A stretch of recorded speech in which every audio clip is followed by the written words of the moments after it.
Здравейте, приятели, ние ще правим сладолед от такава фуника. Захарни трънчици и сладоледче. И сега... О, не. Сега първи път ще отваряме такава лъжка. Тя е така за сладолед. Ето.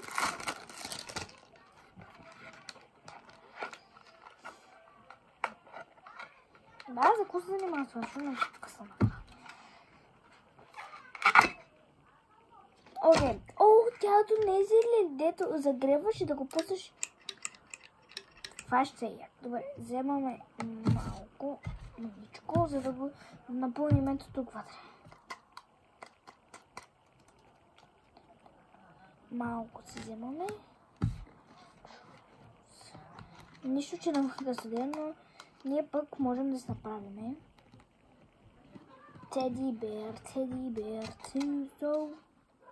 Teddy bear. Просто тази песен сестра ми я чух и ми се заби в главата.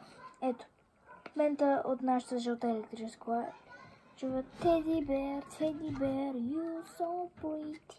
Teddy bear, you my friend. И вече тежката артилерия. Да го загребнем.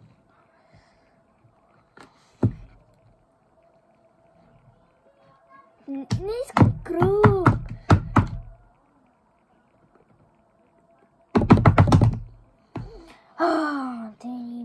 Teddy bear, you so... Не става, хора.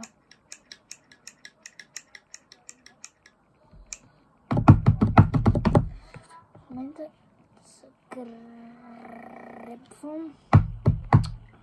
Не става, хора, не си купувайте такива лъжици, или ако си купувате, вземете си друг сладолед, защото това просто не да стане кръг.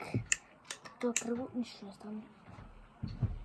Както и да е, слагаме му захарни пръчици. Ето.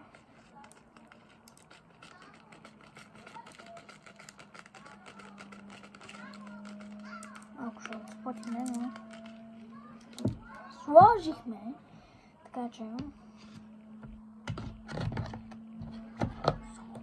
и започваме на 3, 2, 1.